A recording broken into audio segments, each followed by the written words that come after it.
O governo Lula está, mais uma vez, tentando conciliar com os militares. Agora está querendo propor um projeto de lei que não seja tão radical quanto tentar mudar o artigo da Constituição que é usado pelos bolsonaristas para tentar justificar um golpe. A GLO não, GLO é golpe, é golpe.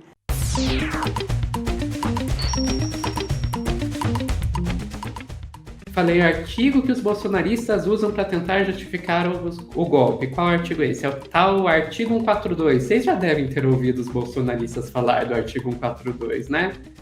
Artigo 142 da Constituição é esse aqui que diz o que as Forças Armadas, qual que é o papel das Forças Armadas no nosso país, né? Que elas seriam constituídas ali pela Marinha, Exército e Aeronáutica, instituições nacionais permanentes regulares, blá blá blá blá blá blá, e destinam-se à defesa da pátria, à garantia dos poderes constitucionais e, por iniciativa de qualquer um destes, da lei e da ordem. Isso é o artigo 142.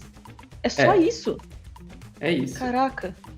E daí os caras pegam esse por iniciativa de qualquer um desses de fazer a garantia dos poderes constitucionais e da lei e da ordem e usam isso para dizer, olha, se tiver sendo a lei e a ordem estiverem sendo ameaçadas, o Bolsonaro poderia invocar o artigo 142 e daí o exército intervir, sei lá, tirar o Xandão do poder. É isso que os caras dizem. Inclusive isso tem é aquele... super interpretação, hein? E ainda tem o tal do Ives Gandra, né, que é aquele jurista lá que olha e usa isso para dizer que o exército seria um poder moderador. Enfim, tudo isso com base nesse artigo 142, tá? Ok. E a questão é, a partir desse artigo 142, que também vem a tal da GLO, né, o Decreto de Garantia da Lei e da Ordem, que poderia muito bem ser usado para dar um golpe no Brasil. E olha, não sei o que estou dizendo.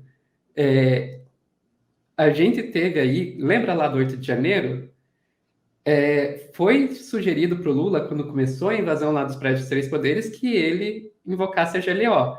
E nesse momento, talvez, e eu acho que isso as pessoas não dão atenção suficiente para isso, talvez a Janja possa ter salvado o país. Porque ela impediu o Lula de chamar a GLO, sério. A Janja ouviu a sugestão do ministro da Defesa quando o José Múcio sugeriu ao Lula que ele baixasse um decreto de garantia da lei da ordem, a GLO, que é um dispositivo da Constituição para quando há uma grave perturbação social, uma desordem que as forças civis não dão conta de restabelecer a ordem, que os militares, então, sejam chamados para trabalhar. E quando a Janja ouviu isso, ela imediatamente começou a gritar, GLO não, GLO é golpe, tendo uma reação muito espontânea, mas de um medo que muitas pessoas tinham, né, naquele dia, de que ao se convocar os militares, ao entregar a segurança de Brasília na mão dos militares, aquilo ali fosse o início, talvez, de um golpe militar. O próprio Lula falou sobre isso nessa mesma entrevista para a Globo News ontem, e ele disse que se isso tivesse acontecido, ele teria virado uma rainha na Inglaterra. Enfim, isso já faz tempo, isso foi do começo do ano, lá em janeiro, que saiu lá no Metrópolis, do Guilherme Amado ali, né? Mas, enfim, só para mostrar que, assim, o poder que essa tal dessa GLO tem. Daí, com base nisso, um deputado do PT, o Carlos Zaratini, propôs uma PEC que alterasse o artigo 142 para impedir que fosse permitido esse uso, né? Então, aqui, ó, esse artigo 142, ó, essa PEC, ó, pela proposta, o artigo alterado diria apenas que as Forças Armadas destinam-se a assegurar a independência e a soberania do país e a integridade do seu território. Ou seja, todo aquele texto que a gente leu lá sobre garantia da lei da ordem e dos poderes constitucionais, blá, blá, blá, sairia e pronto. Não existe mais GLO, não tem mais artigo 142.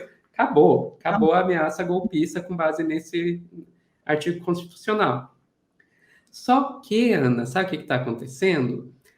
O governo Lula está achando que não, a gente não vai conseguir passar essa PEC, não vai ter apoio, sendo uma PEC também precisa daquela maioria qualificada, então é mais difícil de passar. Em vez de tentar alterar a Constituição, deixa o artigo 142 lá do jeito que ele está e vamos tentar passar um projeto de lei que permita a gente chamar o Exército quando for necessário sem usar GLO. É basicamente essa proposta.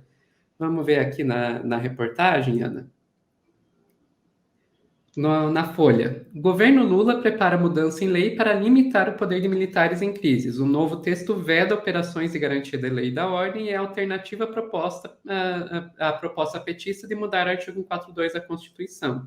Então a gente vai ali no texto e diz, ó, pela proposta concebida, olha quem que teve a ideia de fazer essa proposta, pelo ministro da Justiça Flávio Dino, em parceria com o titular da Defesa, José Múcio. O Dino e o Múcio se juntaram para fazer essa proposta aqui. Não haveria mudança no artigo 142 da Constituição, que trata das competências das Forças Armadas, mas na lei complementar que o regulamenta. A intenção é criar no texto a possibilidade que as Forças Armadas cooperarem eventualmente em crises de segurança e ordem pública, sem que seja necessário para isso decretação de GLOs. Ou seja, mantém o artigo 142 do jeito que está, basicamente mantendo a arma na nossa cabeça, garantindo que os bolsonaristas vão continuar tendo esse bendito desse artigo para dizer que pode dar golpe, que Visgandra vai poder continuar fazendo evento secreto dizendo que o exército é poder moderador. Mantém tudo isso e só dá um jeito, só dá uma alternativa para a gente poder chamar o exército para ir lá fuzilar a pessoa com 80 tiros quando está chegando em casa, né? Basicamente isso que essa lei faz. Tá, ok, eu acho que eu fui um pouco transparente demais sobre a minha posição. Eu acho que você não gosta dos militares, Sofia. Eu também não. Pensar isso. Vamos do começo, assim, para início de conversa. Essa interpretação do artigo 142 aí como é que é o nome mesmo? O Humberto Eco diria que é superinterpretação, né? De um negócio assim que é só uma descrição do que as Forças Armadas são, já virou assim, não pode decretar isso, pode fazer aquilo, pode tomar o poder. Caraca, já é uma interpretação errada. E aí, em vez de você diminuir a possibilidade dessa superinterpretação completamente aloprada, você mantém ela e ainda dá mais uma figura, mais uma possibilidade. Ok, vamos tentar entender a lógica, né, por trás disso. Quando você diz assim, não, eles pensaram, pô, aí tem que ter maioria qualificada, vai ser um problema, vai ser difícil de passar, vamos tentar fazer um outro negócio aqui. Pode até colar, eu poderia até aceitar isso, mas sabe o que não dá para aceitar? Ai, José Múcio, sabe, tem muita concessão. Sinceramente, eu particularmente me incomodo um pouco com a quantidade de concessão que tem no governo Lula. Aí vocês falam que a gente nunca critica o Lula, né? Eu acho que tem muita concessão aos militares. Pode ser que eu esteja falando de uma posição confortável de quem pode dizer assim, acho que não tem que ter concessão nenhuma para militar, porque não sou eu que tô na linha de frente, né? Enfim, no campo hipotético, você pode dizer qualquer coisa. Na prática, as pressões são outras, a responsabilidade é outra, estou pronta para assumir isso. Mas ainda assim, é uma concessão que deixa muita gente desconfortável, especialmente como a Sofia bem pôs. Deixa o Brasil com a arma na cabeça e diz, mas a gente pode não usar arma, a gente pode só dar um tabefe. Não, mas a arma tá lá também, sabe? Continua essa possibilidade e ainda dá mais uma chance deles superinterpretarem mais um texto e usarem aquilo para descambar golpe. Então, assim, sinceramente, da minha parte, eu acho que se era para mexer desse jeito, nem mexe. Nem mexe, não põe militar no meio, que dá ruim, sabe? Não consigo confiar, sabe? Por que será que eu não consigo confiar? Mas, Ana, você não confia nos militares? Eles estão aí para proteger o país. Uhum. Em 68 eles também estavam.